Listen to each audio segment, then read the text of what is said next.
résultat de l'opération de Koursk. Elle a arrêté l'occupation de Kharkiv et n'a pas permis de capturer Tchernihiv et Sumy. Et ce qui est plus important, cette opération est l'un des points du plan de victoire de l'Ukraine. C'est ce qu'a déclaré cette semaine le président Zelensky. L'un des axes du plan, dont une partie est déjà réalisée, est la région de Koursk. Le deuxième stratégique est la place de l'Ukraine dans l'infrastructure de sécurité mondiale. Le troisième, un puissant paquet de coercition de la Russie pour mettre fin à la guerre par voie diplomatique. Le quatrième est économique. Dès septembre, M. Zelensky souhaite présenter son plan de victoire à son homologue américain Joe Biden, ainsi qu'aux candidats à la Maison-Blanche, Kamala Harris et Donald Trump. Nous ne savons pas qui sera président des États-Unis, mais nous voulons mettre en œuvre ce plan, déclare M. Zelensky. L'ambition est d'organiser le deuxième sommet de la paix en novembre. La Russie pourrait y être représentée, mais l'Ukraine n'est pas prête à faire des compromis territoriaux. Pendant que nous attendons l'autorisation de partenaires étrangers pour frapper le territoire de l'ennemi et pour des paquets d'aide qui arrivent lentement et en petites portions, l'Ukraine a réussi à tester sa première propre roquette balistique, a déclaré le président. C'est un programme coûteux pour lequel il n'y a déjà plus d'argent dans le budget, donc ils sont à la recherche de fonds. Et parallèlement, ils essaient de sortir de l'ombre tous les contribuables et de ramener en Ukraine depuis l'étranger 7,5 millions d'adultes et d'enfants sans contrainte, dit Zelensky. Il faut garantir toutes les conditions pour qu'ils veuillent le faire. Mais dans tous les cas, un tel nombre de citoyens en dehors de l'État a servi de base à la création d'un ministère spécial de l'unité. Plus d'informations sur ces pouvoirs ne sont pas disponibles pour le moment. Eh bien, cette semaine, le ministre de la Défense Umerov s'est rendu à Washington avec le chef du bureau du président Yermak pour discuter de la possibilité de frapper des cibles en Russie. Ils ont apporté une liste concrète de cibles que l'Ukraine souhaite frapper avec les ATACMS américains à longue portée. En premier lieu, les aérodromes à partir desquels ils veulent bombarder nos villes pacifiques. Nous demandons à nos partenaires de lever les restrictions sur l'utilisation de cette arme depuis longtemps, surtout après les derniers bombardements dévastateurs de la part de la Russie. Umerov espère que nous avons été entendus. Cependant, non seulement nous demandons, mais nous atteignons déjà les dépôts pétroliers russes par nos propres moyens. C'est ainsi que le carburant destiné à l'armée de Poutine dans la région de Rostov est brûlé de manière aussi spectaculaire. La nuit dernière, les Russes ont subi une attaque record de drones ukrainiens. Oksana Radionova, correspondante de TSN Semaine, vous en dira plus. Été chaud 2024 en Russie. Et une nuit d'août particulièrement chaude.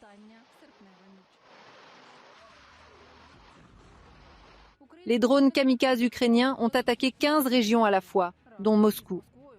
Ils se dirigent vers Moscou. Ils se dirigent bien. Mais nous avons fait voler des volées entières de drones, et jamais auparavant de manière aussi massive. Shahed vole, ici, dans la centrale hydroélectrique. L'approvisionnement en gaz de la centrale thermique de Konakovo et de la centrale elle-même, dans la région de Tver, a été interrompu. Il s'agit de l'une des 10 plus grandes centrales thermiques de Russie et elle semble aujourd'hui en grande difficulté. 5 heures du matin. Il est 5 heures du matin. Il a frappé, puis le troisième a explosé. Nous avons atteint la centrale de Kachira dans la région de Moscou dans la nuit. Encore une fois, Katia, ils tirent sur notre centrale thermique, imagine-toi. Cette semaine, nos troupes ont attaqué l'une des plus grandes centrales thermiques à 7 unités de Ryazan, dans la partie européenne de la Russie. Ça brûle, quelque chose a frappé la centrale thermique. Il y a eu une détonation, elle est en feu. La défense aérienne russe, tant vantée, qui abat tout, et les filets de protection semblent ne pas fonctionner. Des débris ukrainiens de haute précision ont atteint ce matin la raffinerie de Moscou même. Cette semaine, un véritable géant du carburant, le plus grand de Russie, la raffinerie de pétrole d'Omsk, a également pris feu. Sa capacité est de 20 millions de tonnes de pétrole raffiné. C'est la capacité de toutes les raffineries ukrainiennes avant la guerre. Mais ce qui a le plus choqué les Russes, c'est la distance 2400 km de notre frontière. L'installation a explosé. Pour eux, c'est très douloureux et la reconstruction de l'usine est un véritable cauchemar.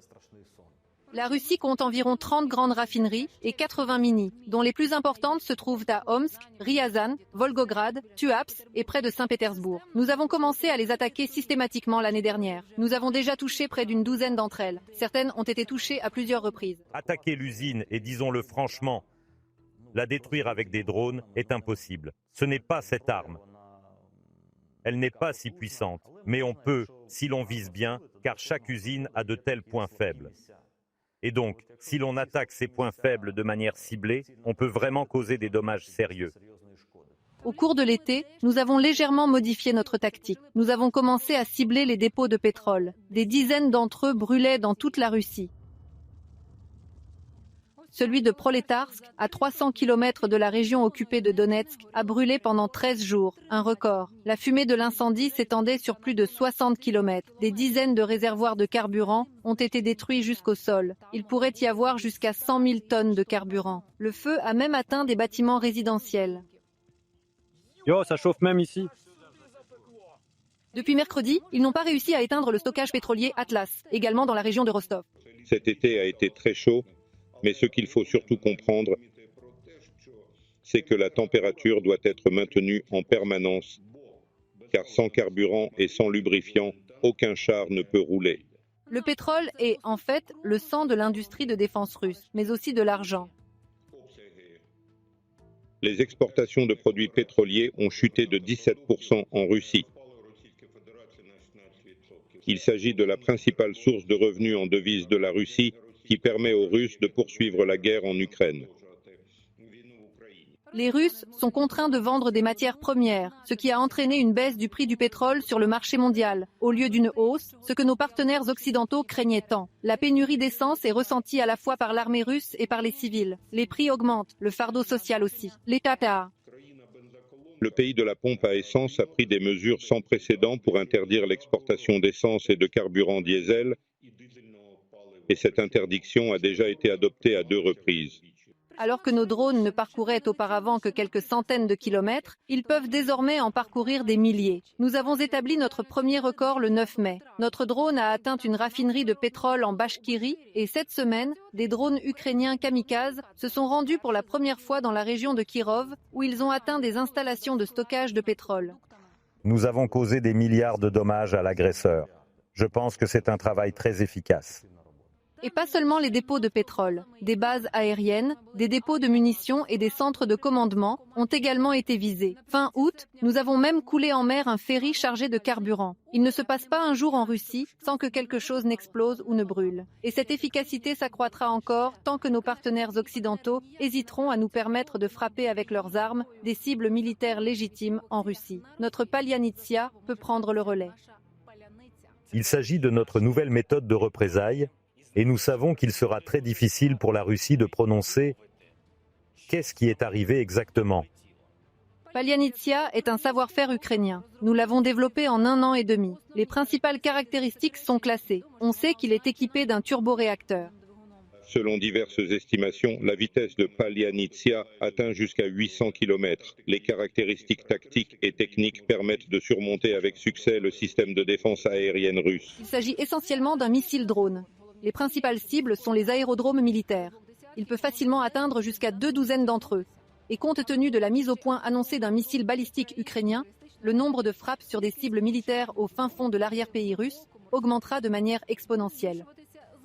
Oksana Radionova, Daniel Kozakovski, Ilya Shinkarenko et Victoria Pismena. Semaine TSN, 1+1, Marathon, les actualités réunies.